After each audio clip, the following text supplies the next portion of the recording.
എപ്പോൾ വേണമെങ്കിലും എവിടെയും എങ്ങനെയും എന്ന പാകിസ്ഥാന് ഇന്ത്യയുടെ ശക്തമായ താക്കീത്. അറബിക്കടലിൽ കരുത്ത് തെളിയിക്കുന്ന അഭ്യാസ പ്രകടനങ്ങൾ നടത്തിക്കൊണ്ട് ഇന്ത്യയുടെ നാവികസേന യുദ്ധസന്നദ്ധ പാകിസ്ഥാനെ അറിയിച്ചിരിക്കുകയാണ്. പഹൽഗാമിൽ വിനോദസഞ്ചാരികൾക്ക് നേരെയുണ്ടായ ഭീകരാക്രമണത്തെ തുടർന്ന് ഇന്ത്യയും പാകിസ്ഥാനും തമ്മിലുള്ള വർദ്ധിച്ചുവരുന്ന സംഘർഷങ്ങളുടെ പശ്ചാത്തലത്തിലാണ് നാവികസേന നിലപാട് വ്യക്തമാക്കി രംഗത്തെത്തിയത്.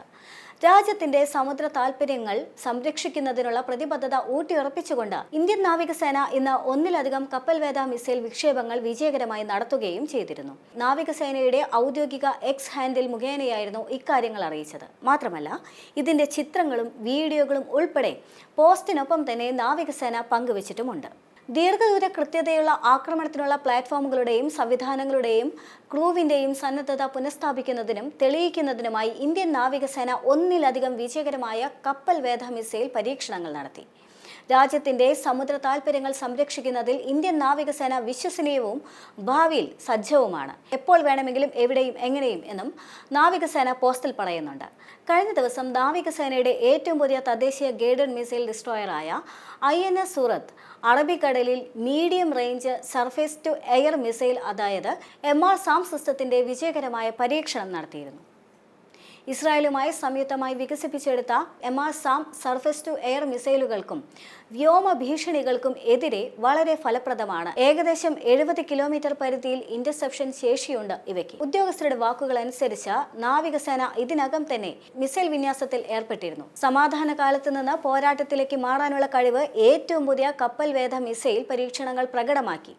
അതേസമയം തന്നെ ബേസ് തുറമുഖങ്ങളിൽ പ്രവേശിക്കാതെ തന്നെ കടലിൽ തന്നെ ആയിരുന്നു ഇവയെന്നും ഉദ്യോഗസ്ഥരും വ്യക്തമാക്കി. യുദ്ധക്കപ്പലുകളിൽ കൊൽക്കത്ത ക്ലാസ് ഡിസ്ട്രോയറുകളും നീലഗിരി ക്ലാസ്, ക്രിവ ക്ലാസ് ഫ്രിഗേറ്ററുകളും ഉൾപ്പെടുന്നുണ്ട്. നാവികസേനയുടെ ടാങ്കറുകൾ അതിന്റെ ഏറ്റവും പുതിയ വിമാനവാഹിനി കപ്പലുകളായ INS വിക്രാന്ത്, സമുദ്ര പെട്രോൾ വിമാനങ്ങളായ P-8 എഗൾ എന്നിവയും അറബിക്കടലിൽ വിന്യസിച്ചിരിക്കുകയാണ്. ഇപ്പോൾ അറബിക്കടലിൽ പരീക്ഷണത്തിനുള്ള വിജ്ഞാപനം പാകിസ്ഥാൻ പുറത്തിറക്കിയിരുന്നു. പഹൽഗാമിൽ നടന്ന ഭീകരാക്രമണത്തെ തുടർന്ന് ഇന്ത്യയും പാകിസ്ഥാനും തമ്മിലുള്ള നയതന്ത്ര ബന്ധം വഷളായ സാഹചര്യത്തിലാണ് ഈ സംഭവ വികാസങ്ങളെല്ലാം തന്നെ നടന്നത്. ഭീകരർ നടത്തിയ ആക്രമണത്തിൽ 26 സാധാരണക്കാരാണ് കൊല്ലപ്പെട്ടത്. അവരിൽ ഭൂരിഭാഗവും വിനോദസഞ്ചാരികളായിരുന്നു. അതിനിടെ ഏപ്രിൽ 26, 27 തീയതികളിൽ രാത്രിയിൽ നിയന്ത്രണ രേഖയ്ക്ക് കുറുകെ പാകിസ്ഥാൻ സൈന്യം പ്രകോപനമില്ലാതെ വെടിവെപ്പ് നടത്തിയെന്ന് നേരത്തെ തന്നെ റിപ്പോർട്ടുകൾ ഉണ്ടായിരുന്നു. സംഭവത്തിൽ ഇന്ത്യൻ സൈന്യം വേഗത്തിൽ തിരിച്ചടിക്കുകയും ചെയ്തു. പാകിസ്ഥാൻ പോസ്റ്റുകളിൽ നിന്ന് ചെറിയ ആയുധങ്ങൾ ഉപയോഗിച്ചുകൊണ്ട് വെടിവെപ്പ് നടത്തിയതായി ഇന്ത്യൻ സൈന്യം തന്നെ പ്രസ്താവനയിൽ അറിയിക്കുന്നുണ്ട്.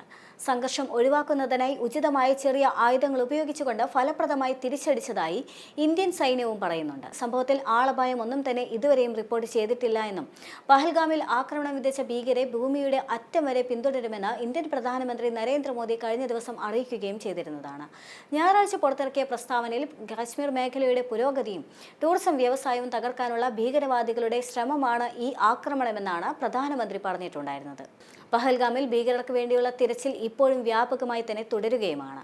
മാത്രമല്ല, രാജ്യത്തെ നടുക്കിയ പഹൽഗാം കൂട്ടക്കൊലയ്ക്ക് പിന്നിലെ പാകിസ്ഥാൻ ഭീകരർക്ക് സഹായം നൽകുന്നതിൽ പ്രധാനികളായ 15 പ്രാദേശിക വ്യക്തികളെയും തീവ്രവാദ സഹായികളെയും തിരിച്ചറിഞ്ഞതായി റിപ്പോർട്ടുണ്ട്. ഇവരെ ഇലക്ട്രോണിക് നിരീക്ഷണത്തിന്റെ അടിസ്ഥാനത്തിലാണ് തിരിച്ചറിഞ്ഞതെന്നാണ് സൂചനയുള്ളത്. പാകിസ്ഥാനിൽ നിന്ന് ആയുധങ്ങൾ ഇവർ സ്വീകരിച്ചതായാണ് റിപ്പോർട്ടുകൾ പറയുന്നത്. വിവിധ ഏജൻസികളുടെ അന്വേഷണത്തിന് ഒടുവിൽ 5 പ്രധാന പ്രതികളിൽ ശ്രദ്ധ കേന്ദ്രീകരിച്ചിട്ടുണ്ട് എന്നും അവയിൽ 3 പേരെ കസ്റ്റഡിയിലെടുത്തിട്ടുണ്ട് എന്നുമാണ് വിവരം. ഇവർ അറസ്റ്റ് നേരിടേണ്ടി വന്നേക്കുമെന്നുമാണ് അടുത്ത വൃത്തങ്ങൾ അറിയിച്ചത്. മറ്റ് 2 പേർക്കായി പോലീസ് തിരച്ചിൽ നടത്തുന്നുമുണ്ട്. ആക്രമണം നടന്ന ദിവസം അതിനു മുൻപും 5 പേരും സമീപയിടങ്ങളിൽ ഉണ്ടാവുകയും ചെയ്തിരുന്നു. കൂടാതെ ഇവരുടെ ഫോണുകൾ പ്രദേശത്ത് സജീവവുമായിരുന്നു. പഹൽഗാമിലെ പാകിസ്ഥാൻ തീവ്രവാദങ്ങളെക്കുറിച്ചും അവരെ എങ്ങനെ സഹായിക്കാം എന്നതിനെക്കുറിച്ചും പിടിയിലായ 3 പ്രധാന പ്രതികൾ പരസ്പരം സംസാരിക്കുന്ന ഒരു ചാറ്റ് ഉൾപ്പെടെ പുറത്തുവിട്ടിട്ടുമുണ്ട്. ആക്രമണത്തിലേക്ക് നയിച്ച സാധ്യതയുള്ള സംഭവങ്ങൾ കണ്ടെത്തുന്നതുമായി 200-ലധികം തീവ്രവാദ സഹായികളെ ചോദ്യം ചെയ്യുന്നതിനായി കസ്റ്റഡിയിലെടുത്തിട്ടുണ്ട് എന്നും അടുത്ത വൃത്തങ്ങൾ തന്നെ അറിയിച്ചിട്ടുമുണ്ട്. തെക്കൻ കാശ്മീരിൽ നിന്നുള്ള 15 പ്രാദേശിക തീവ്രവാദ സഹായികളെ ഇതിനകം ജമ്മു കാശ്മീർ പോലീസ് നടപടി കർശനമാക്കാൻ ഒരുങ്ങുകയുമാണ്.